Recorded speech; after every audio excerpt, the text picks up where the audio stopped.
Whitaker, and today we're talking about friendship and digging deeper into some of the benefits of this sometimes overlooked relationship. Health.com says friends can help you achieve your weight and fitness goals. Encouragement and sharing goes a long way to boosting your willpower. And building a circle of friends makes you happy. People who see themselves as a leader in their social circle are happier than those who see themselves as outsiders. Friends can also lessen grief. A series of interviews with parents who lost a baby during pregnancy showed that those who felt they were getting social support from friends and family were able to cope better. And being social can also boost your immune system. It leads to more positive emotions, which can reduce stress and boost your health. Cynthia. All right, Erica, we're learning more now with Patricia Simpson, a certified etiquette consultant, about friendship at work. And so let's talk a little bit about friendship at work. What are some of the benefits to having friends in your workplace? Well, actually, Gallup did a survey of friendship not too many years ago, and they found out that probably over 50% of people liked their job, had more work satisfaction if they actually had friendships and connections. And I think that's true for many of us, that if you have that teamwork approach, you really feel more happy at work, and you tend to do better on the job because you've got people that you can go to, whether it's to commiserate or whether it's to do a new idea together or project. So I think that definitely helps. Yeah, you say it can create common sense of purpose, can go a long way on some of the team building and team activities that you guys have to do together. And as you mentioned, an increased likelihood of staying at your job. What are some of the bad, good friendships at work, though? I mean, because we can see where sometimes these friendships benefit people and sometimes they can detract from their work. Well, I know my very first job that I ever had, we worked long hours, we were in cubicles, and it was really tiring. But because we were very close as friends, we also socialized outside of work, and I think that made the long hours more bearable. So that would be definitely a good thing. Bad, you know, if somebody, maybe you have a team of 3 and there's one person that gets left out from that friendship, that could certainly be a challenge. Or if somebody's has a friendship with a supervisor, then they might be seen as that person who's, oh, you're just going to go tell the boss anytime something goes wrong. So I think that could also be a negative piece of friendship at work. In your line of work, what do you find about what employers think about people who forge friendships at work? It probably depends on the person, on the employer. I actually think it's a good thing. I know there have been several companies, that you think of Southwest or Google, where they actually try to foster that. They do fun activities, they have fun places at work, at the work environment, to encourage people to get together and collaborate. So I think all of those are really helpful. There are definitely some supervisors and companies that think that's good. Again, I think collaborations can happen a lot more if there are friendships at work, and so I think as my supervisor, or my being a supervisor, I think that's important. So what are some ways, you know, if you're looking at this as a supervisor, as a boss, and you're saying, man, if people like being at work more, and, you know, the hours are more bearable, and this is, you know, there are all these good things about it, I really want to create that kind of an atmosphere.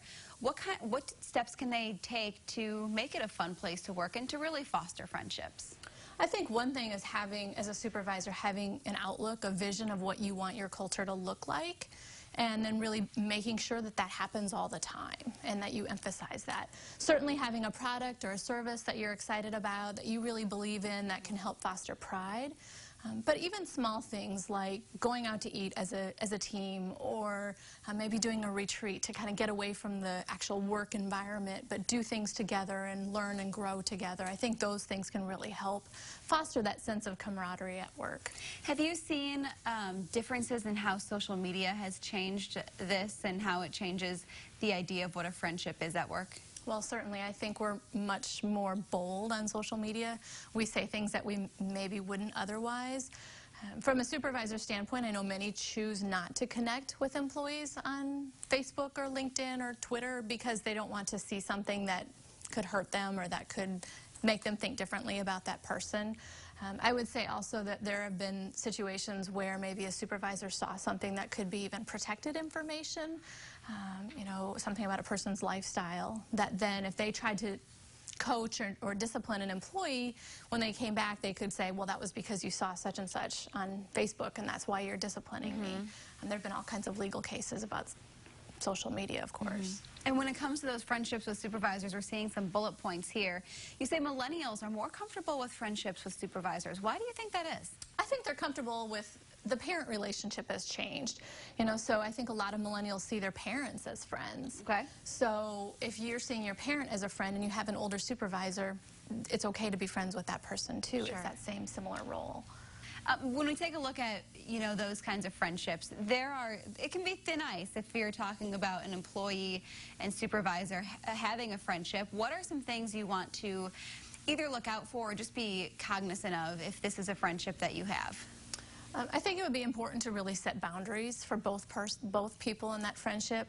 I think you really need to look at that and say, well, what could go wrong? I mean, I've had an employee that I supervised that I was close to, and it became really difficult to coach her when things weren't going well or I needed to step in, and I didn't want to hurt our friendship. That was more important to me. So I think each supervisor really needs to think about that and decide, is this something I can still do, and would the employee still be okay with that? It's never going to be the same as a normal friendship. There's always that power differential. And if you are the employee, I mean, what sort of things do you maybe open yourself up to? Because not everyone's going to have maybe a friendship with a supervisor. Right. Well, yeah, you're the one who gets ostracized by the other team members because you think, like I said earlier, oh, she's just going to be going and running to the supervisor all the time. Yeah. So I think that could be a challenge. Other teammates might not like that. What's the bottom line here when we're talking about friendships at work? The one thing we just need to keep in mind.